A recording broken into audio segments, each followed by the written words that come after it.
বক্তব্য লিখব দাদা, বক্তব্য লাগবো।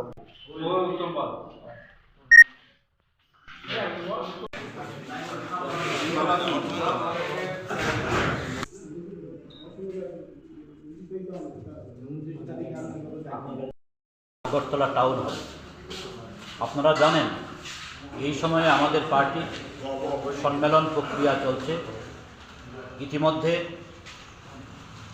আমাদের গোটা রাজ্যেই ব্রাঞ্চ স্তরের সম্মেলন শেষ করে অঞ্চল স্তরের সম্মেলন করে আমরা মহকুমা এবং রাজ্যের 8টি জেলার সম্মেলন শেষ হয়েছে।